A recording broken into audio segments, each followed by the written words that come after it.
So I was recording this video on the new Megas in Legends ZA, since we have their stats now, and they're going to be in Gen 10, which apparently exists, and I'm actually excited for.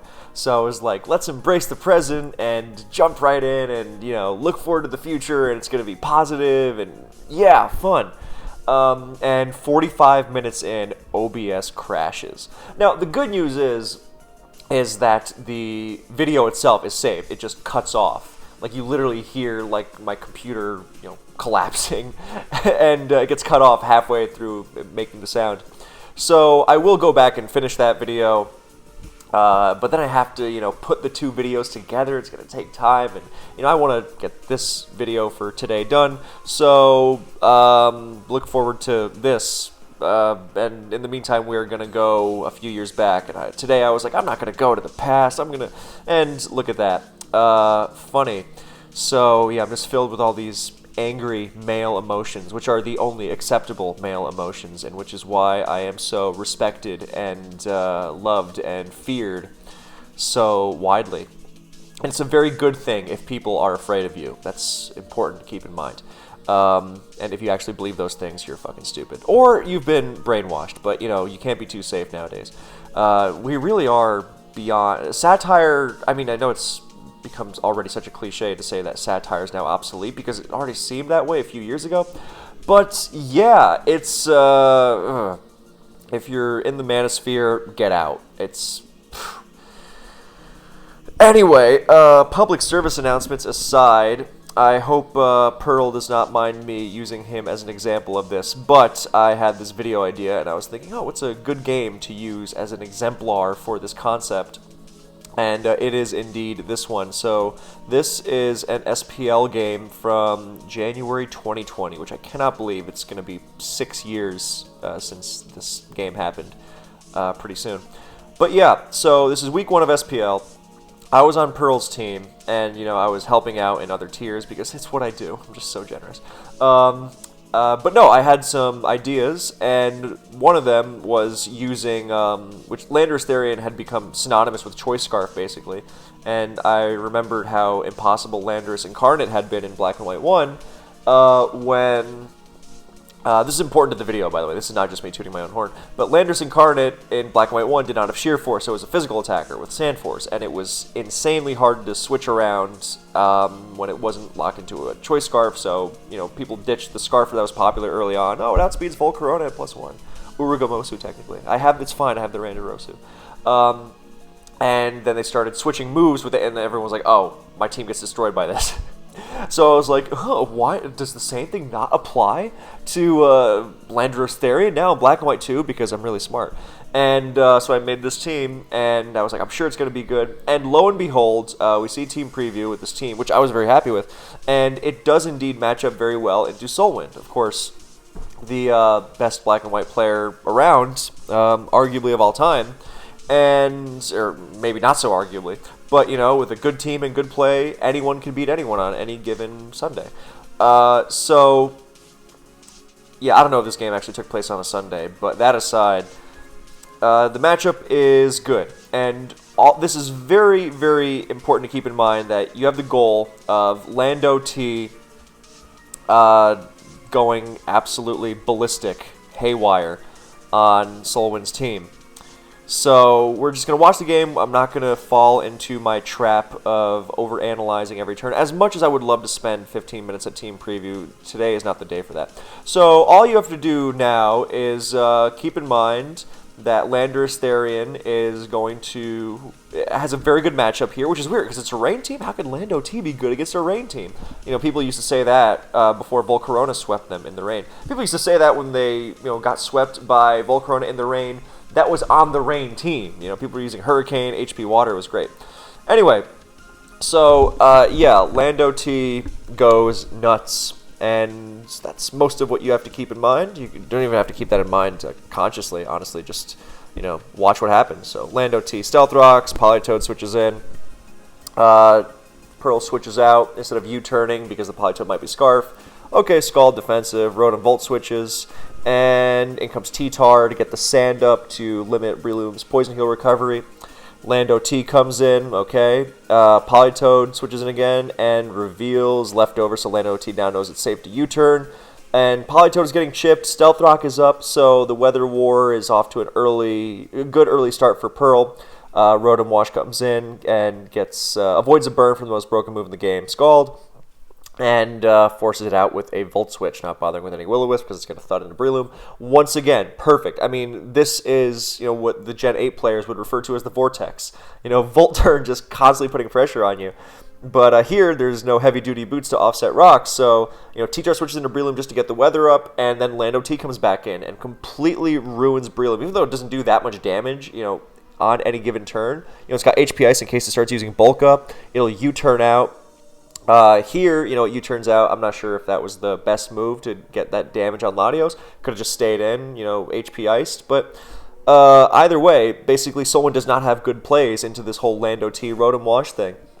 Because, you double switch to Polytoad to try to get the weather back to make Breloom more threatening, and, Lando T comes back in. It's just ugly between Lando T and Rotom cycling into each other, T-Tar coming in just to set up the sand. Lando T, just with Earthquake, resisted Earthquakes are wearing Breloom down. And you see how much of a pain it is for Solon's team. He tries to get Polytoad in on a U-turn or HP Ice, but he eats an Earthquake, and now he's at half health. Before the U-turn, 31%, rocks up. Scald goes off again, nothing doing on Rotom, and of course Rotom is actually pretty good at taking burns. You want it taking burns in some matchups because then it helps it get to lower health with which you can Pain Split. So another Volt Switch, Jirachi coming in. T-Tar sets up the sand once again, not as essential for the Jirachi, but just in general. Polytoad is really getting choked out quickly because Tentacruel is not getting the option to come into spin. Body Slams the Excadrill coming in, full para as Solwind's Lando comes in. And indeed, see the Stealth Rock on Solwind's Lando without lefties. It's a Scarf Lando with Stealth Rock. Obviously, Stealth Rocking Scarfers are a good Pokemon to have in general, but that's how synonymous Lando T was with Choice Scarf at this time. So, Pharaoh comes in for Pearl, gets some spikes after the Stealth Rock, and then Solwind's biggest threat is Keldeo, which comes in on a Worry Seed, actually, which was there for Reuniclus, which was all the rage at this time. And Latios takes a big hit from Secret Sword, with Stealth Rock and Sand, and that early -1 Drain Punch, wound up factoring in. But the Latios has tricked the what's it called? The Jirachi, so it's really useless. And a series of switches later, both players get Rapid Spin off. But as soon as Tentacruel gets Rapid Spin, it eats a Volt Switch from Rotom Wash, Sand is still up, and Pharaoh comes back in and pops those spikes up. Now, here's the first mistake Pearl makes. Pearl goes to Lando T into Solwind's Lando T. Now, this is questionable because... Actually, no, I'm sorry, it's not. Not even a mistake in that case. I apologize. But, actually, no, it is a mistake, but not for the reason I initially thought. So... we'll go back a turn here. We're not going to spend 16 hours on it, I hope. But, so Pharaoh comes in and Lando T... Pharaoh comes in, spikes, Lando T comes back in for Solwind, right? So Solwind's going to Stealth Rock here. Plain as day. So, do you go to Rotom or do you go to Lando T? Well, if you think it's a Scarf Lando T and it's going to U-turn or Stealth Rock, basically not HP Ice, which would do a big fat nothing to Ferrothorn staying in, or Rotom switching in, you go Lando T and you get rocks if you think it's going to be Scarf Stealth Rock. If you don't think it's Scarf, you go to Rotom because if it's a not Scarf Lando T, which again, I cannot stress enough, does not exist at this point in the metagame. If you don't think it's a Scarf Lando T, you're not going to go to your own Lando T because it's going to Stealth Rock on the switch for Solwind and then it's going to HP Ice you as you get rocks. Is that really worth it? I mean... You might think, oh, well, I just need rocks because Tentacruel can't spin anymore because, Iron Barbs will spin block it if I get rocks and spikes up. But then remember how Lando T is running circles around the entire team? Do you want to throw that away? No. You don't get Stealth Rock up yet. Who cares? That's if you think it's not Scarfed. You can also just stay in with Ferrothorn if you really want. Keep spiking. Which is fine against Stealth Rock. Going to Rotom is fine. If you go to Lando T... you are committing to the idea that Solwind's Lando T is scarfed. Meaning, if it Stealth Rock's on the switch, you use Stealth Rock, not just to match hazards, but because it's switching out. You're not going to HP Ice, you're not going to land the HP Ice on it. And there's nothing, no better move to make. I mean, you could U-turn or whatever, but generally, if you have a free opportunity to get Stealth Rock and don't take it, it's really bad.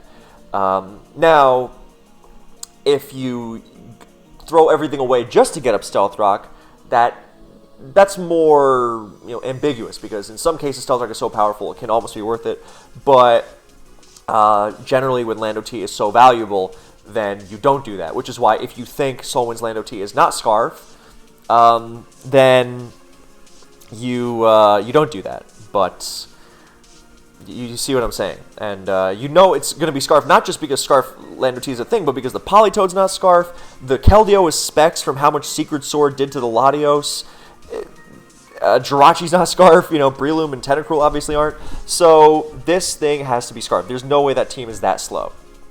So, yeah, you go to, again, if you go to Lando T, you're not risking your own Lando T just to get up Stealth Rock, because that is not this situation, because the Stealth Rock is free, right? Okay, now we move on. Lando T comes in, and you're saying, okay, it's Stealth Rock. Either you're saying it's Scarf, it's going to use Stealth Rock here, or you're risking your Lando T just to engage in a war of HP Ices when you have a very healthy Rotom.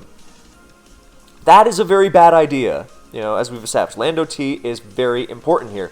So, okay, but you went to Lando T and because it's Scarf and it's Stealth Rock, right? And Pearl goes for an HP Ice. Now, I'm sorry to Pearl because I gave him a pretty hard time about this game at the time. So I hope enough water under the bridge has passed. Now, again, the concept we're talking about in this game, which I know has not been revealed yet, but we're going to get to it, I promise. First, we have to see the game. Yeah, this is a good example, unfortunately. And I should also stress that Pearl was an excellent player, and everyone has bad seasons sometimes. So, yeah. That out of the way. So, okay, so the Lando T has HP Iced. Now, a little bit of chip on the Keldeo with, spikes and sand, helps, because you're trying to wear it down, and Latios is pretty much out of commission.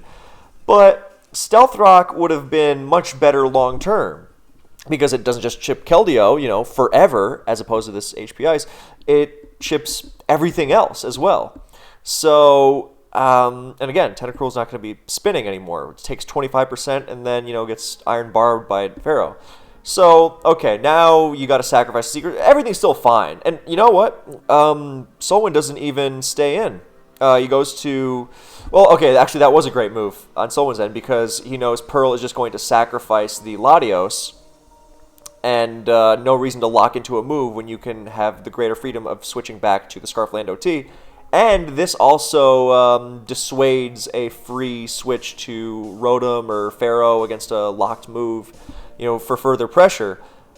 Now, it's a good move, but again, it's a Scarf Lando T. This is not very threatening. Pearl has a healthy Rotom and Pharaoh with which to, harass Solwind's switch-ins. Now, imagine if Stealth Rock was up. I mean, but again, this game is not just about not getting Stealth Rock on that turn. Because again, Pearl is still in a very, very, very, very good position. So, Breloom comes back in, and another layer of spikes. Now, I made a video last year about why the second layer of spikes sucks, and how there are better moves to be made in that situation. I don't think this is quite so bad, because Pearl can switch to Lando, but, imagine if a Worry Seed were thrown out there, because that messes with pretty much everything.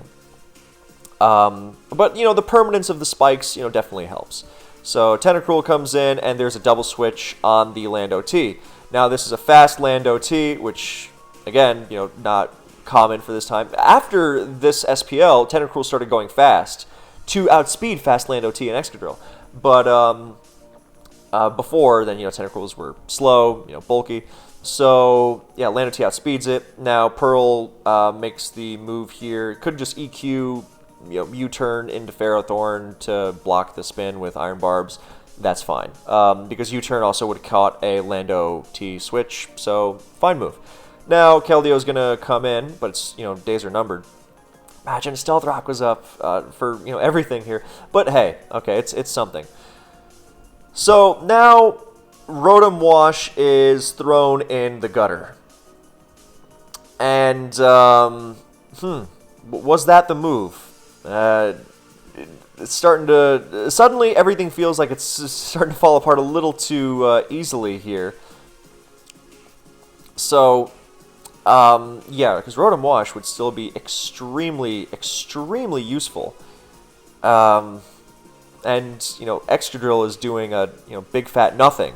So that felt like the move that could have been made.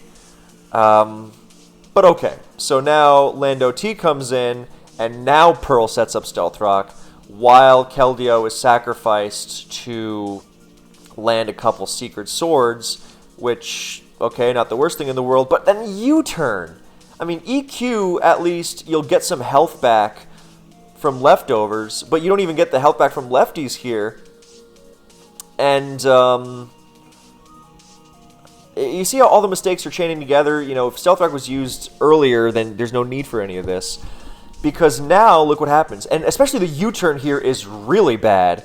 Because at least, because now you have 3 slower, and honestly now I'm kind of even wondering if Excadrill was the move into Jirachi to get paralyzed earlier, which I never really thought about earlier, because Ferrothorn would just completely sit on it, and I think that was better.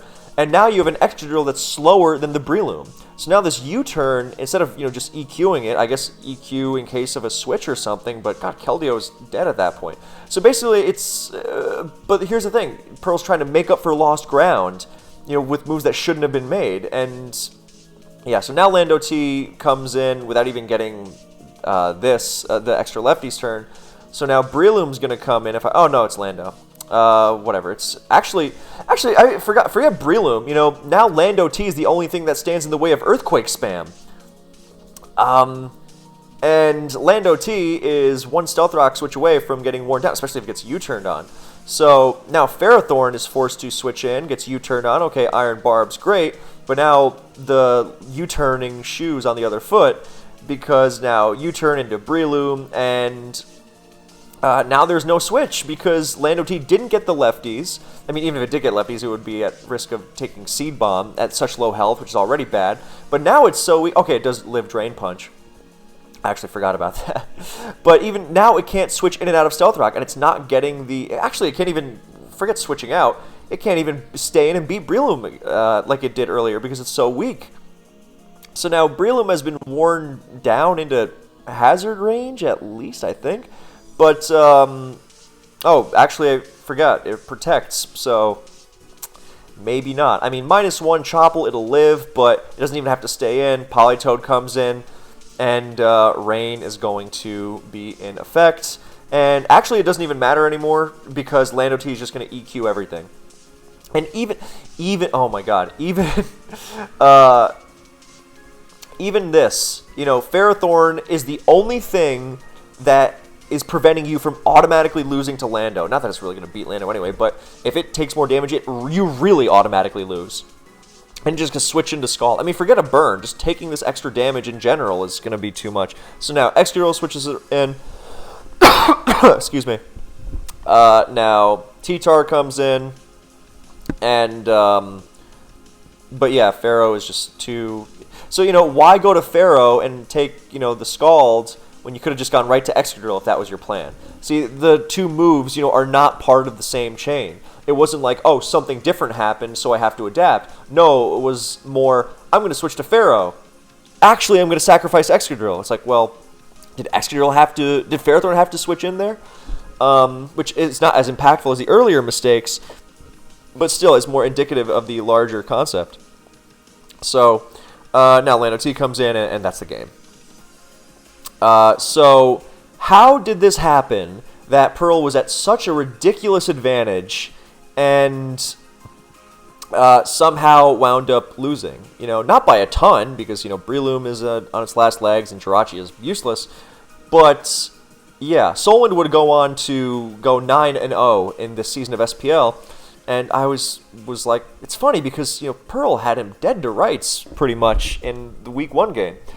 Okay, so now we're going to watch the game again quickly, no analysis this time. And I would just like you to keep an eye on the battle log, which my OBS configurations don't really make. They don't really do much, or they're not very conducive to capturing the whole screen. At least if you want to see things decently. Okay, so we're just keeping an eye on the battle log. Okay, so team preview. Both of them go down to 270 seconds. Okay, cool. Solon goes down to 240. Yeah, he's got a rough matchup here. But, okay, so now both players are going to do their thing. We're going to make this hyper fast, just so we really get through it.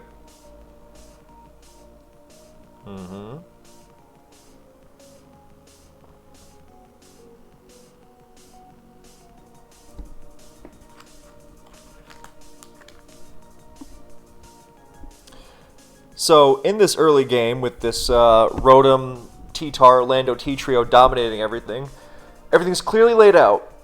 There's not much to think about. Pearl's making all the right moves, so not a lot of timer. The first instance of timer appearing is on turn 11, where he U-turns out of the -1 Breloom and decides, oh, what am I going to go to?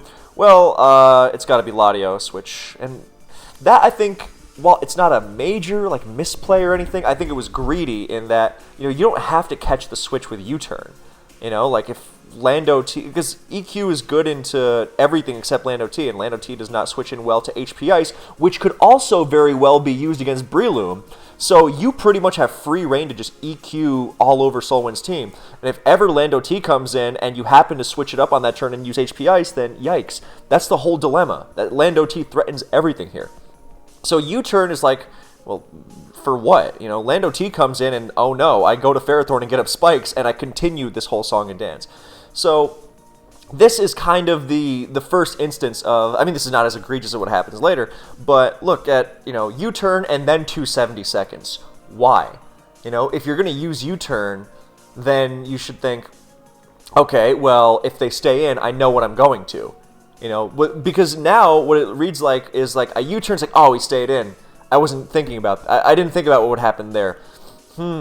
Well, I guess I'll go to Latios, The fact that this was thought about after the U-turn, like, if you're going to think about, should I U-turn? Do it first. And it's like, okay, if I U-turn, then, and he stays in, I go to Latios. Simple. What else are you going to go to, right? But I think it's more indicative. And again, shouldn't have been made in the first place. But yeah, we continue now. Back to Lando T, everything's fine. Everything's great. If that's the worst that happens this game, then all's fine. See, mixing it up between Hidden Power and Earthquake, and, Breloom is not doing anything here. Politoed comes into EQ, everything's great. Now you have the freest U-turn ever. Rotom comes in. Okay, everything's beautiful. So, 20 turns in, we have seen the timer twice on Pearl's end, because he volt switches out of Jirachi. Okay, that's fine, because Jirachi is not an expected switch to Rotom, and also it's so unthreatening, as opposed to Breloom, which can kind of mess you up if you let it. But, this is a defensive Jirachi against a team with Lando, Excadrill, Ferrothorn, and Rotom. Literally 4 out of 6 Pokemon just completely dominate it. So, yeah, T-Tar comes in to get the sand up, just as it had against Breloom, fine. So thinking about, okay, well, what will I do after? The problem is the move made after was going to Excadrill, and this was not thought through clearly enough, because I don't know if, he was fearing Calm Mind or something, but even if it is, then this team dominates Calm Mind Jirachi. So, yeah, one errant switch against a very unlikely Calm Mind Jirachi, by the way, is... yeah. So I think Ferrothorn was better because getting this thing body slammed... I mean, look, getting this thing body slammed doesn't really matter if the rest of the game is played well.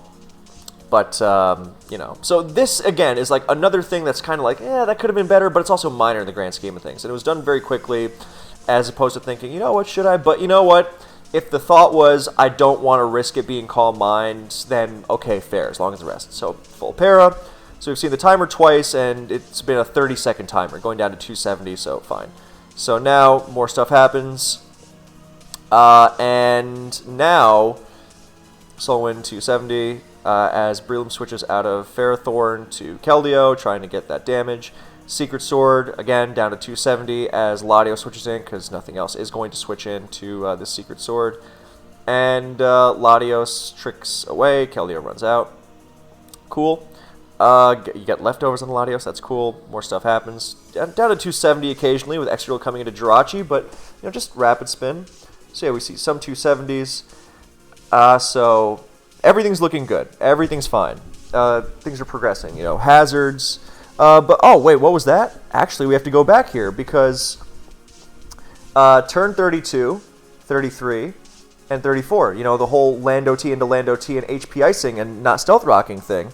Well, there was no timer on any of those. And yeah, you have to ask why.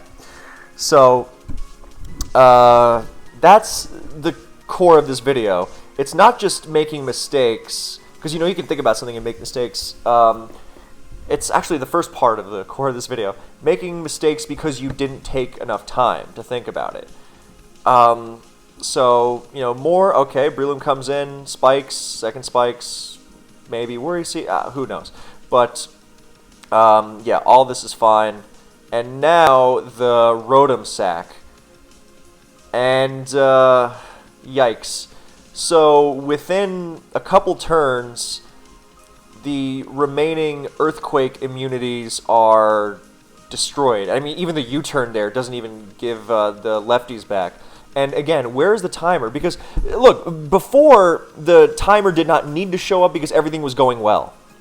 However, yeah, and at this point, we're watching the game and we're like, all right, well, you really have to throw this away pretty much. This is an amazing position. As long as you don't pretty much just throw everything away against Keldeo, you are fine. So, yeah, I mean, get rid of the worthless Excadrill. It's paralyzed.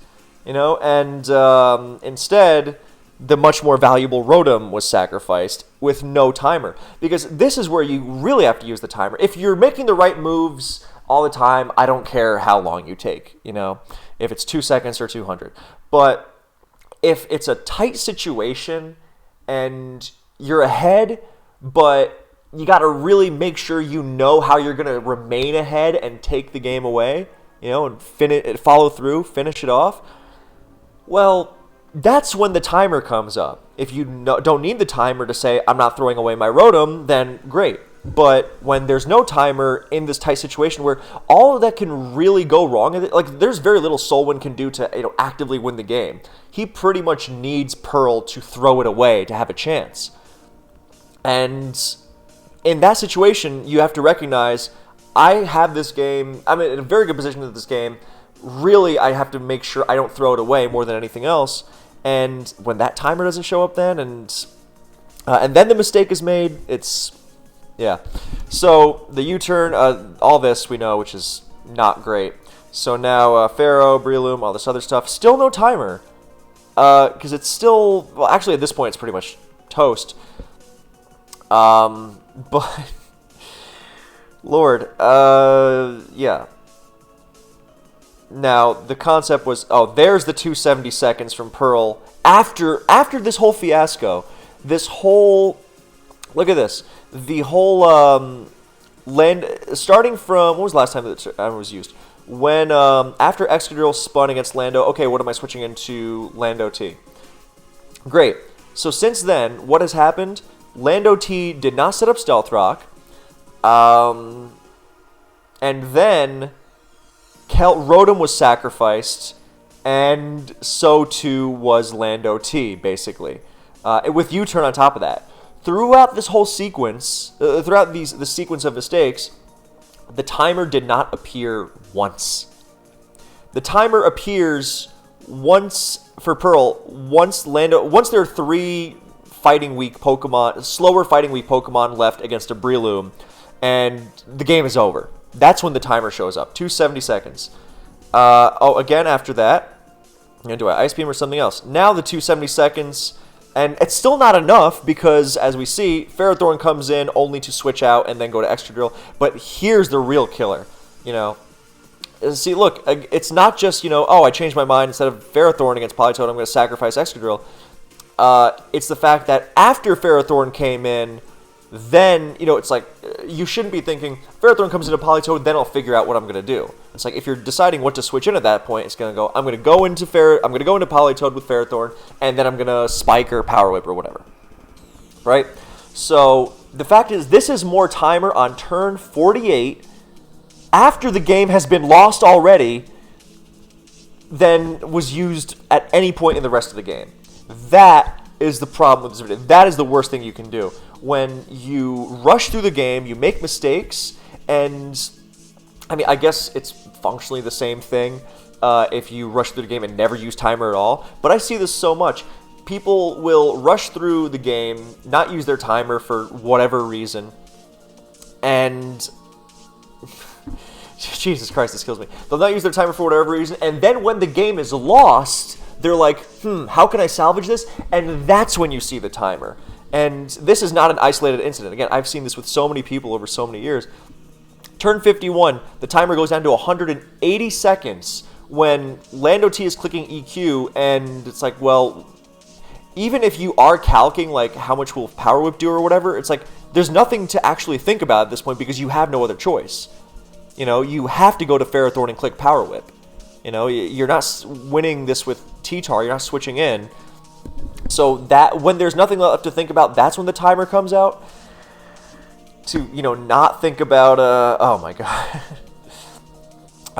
So I guess if you just click the whole way, it's functionally the same. But yeah, the timer, I don't know. Like, people who don't use their timers, because I've also had many situations in many team tournaments where someone is making good moves and they start making terrible moves and they almost can't tell the difference because, you know, the result is the only thing that tells them if the move is good or not, because they don't think. They click at the same speed the whole time. And I've had so many instances where not just me, but several teammates have been begging people, please use your timer. Please just put a sticky note on your laptop or something that says, use the timer. Use 5 seconds, 10 seconds, 15, 20, 30, whatever. Use it. And then the person will say, okay, got it. And then they go do the same thing over and over again. And I don't know if this is like a physical, like, clicking addiction, which I understand, like, the need. Like, I gotta click the move. I gotta, you know, enter it. I have to get it as soon as possible because the pressure is building and the walls are closing in and all that. But, you know, if you step back for 2 seconds and breathe, you're like, okay, the timer is at, you know, 250 or whatever. That's several minutes. You know, 300 seconds, the timer is 5 whole minutes. So, you know, when the timer shows up at 240, you know, you have 4 minutes left. You know, you could go to the bathroom, come back, and be just fine.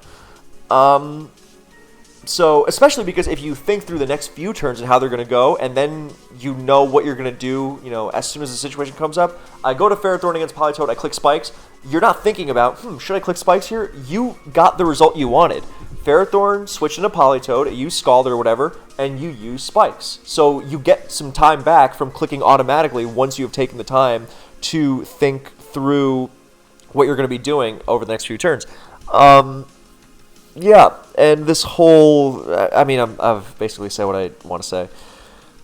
But yeah, I think the thing is that after the moves get clicked, sometimes you start thinking, you know, you're like waiting to see, you know, if it works or not. But then, you know, that's what really kills me, when the game is already lost or almost surely lost, you know, because technically I could crit my way through, and that's when you start thinking, you know, I made that video recently about, you know, people who get outplayed throughout the game and then they rely on odds at the end. And I mean, that's not necessarily what this is, but a lot of the time I see the same thing where it's like, well, I get outplayed through most of the game, but now I've really thought about it in the last few turns and I recognize that if I get 3 Ice Punch freezes, then I still win. You know, which, putting aside that video's point of, wow, you recognize if you got insane hacks, you win, that's very skillful. It's more the same thing. It's like, where was this level of thought before the game spiraled into very low odds for you to win, you know? So, yeah, I have a video dedicated to using your timer, you know, I actually forget, I think it's called like 3 tools to make you a better battler or whatever. It's like 4 years old at this point. But I think this is its own thing.